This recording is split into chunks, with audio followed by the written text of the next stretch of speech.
সবকিছু সুন্দর মতো হচ্ছে তো? ওই দিকটা একটু দেখো তো, ওখানে কোনো সমস্যা আছে কিনা। আচ্ছা বাবুরা চলো আমার সাথে, চলো, আসো আসো আসো আসো, আসো। দুলা ভাই, আপনিও ভিতরে যান। এই এই ওদিকে যেন কি সমস্যা, দেখতো তোরা যা, এটা আমি দেখতেছি যা। সাদি, সাদি আপনি এগুলো কেন করছেন? যেন তুমি ভালো থাকো। কিন্তু আপনি এখানে থাকলে আমার ভালো লাগছে না, আপনি চলে যান এখানে। চলো আমার সাথে, অনেক ভালো লাগবে।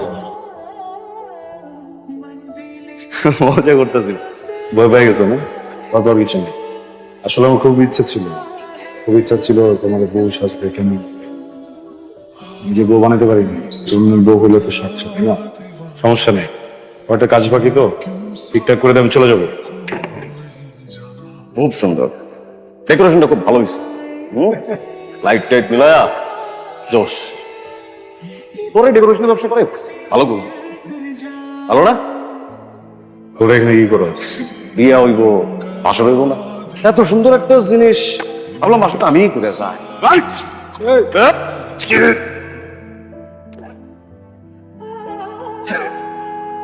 টাকা খুব খারাপ জিনিস, কিনা ফেলাইছি। আর একদিন সেটা বিয়ে কিনছি।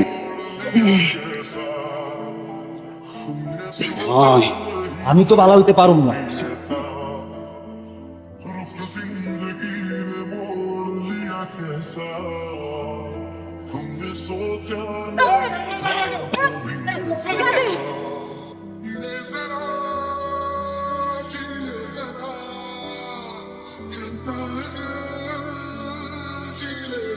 এই যে ঝুড়ির আঘাতে কি দৃষ্টিশক্তি হারায় ফেললেন নাকি? চোখে দেখেন না? তুমি এখানে কি করো?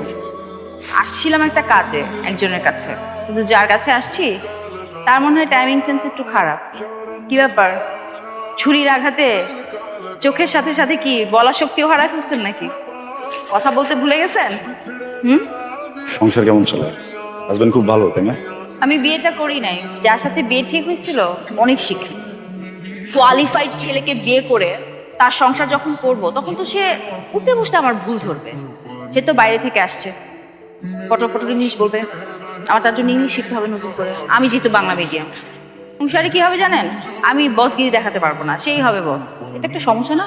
তাই ভাবলাম এমন একজনকে বিয়ে করি যার ন্যূনতম শিক্ষাগত যোগ্যতাও নাই, প্রচণ্ড মূর্খ, পারিবারিক শিক্ষাও নাই, যাকে আমি শিখায় পড়ায় নিতে সব কিছু, যার সাথে বিয়ের পর আমার অনেকগুলো বাচ্চা হবে, বাচ্চাদেরকে আমি শাসন করব, সাথে সাথে বাচ্চার বাপকেও শাসন করবো। ডিসিশনটা কেমন হয়েছে, ভালো না? আমার দিক থেকে আই লাভ ইউ, তোমার দিক থেকে কি?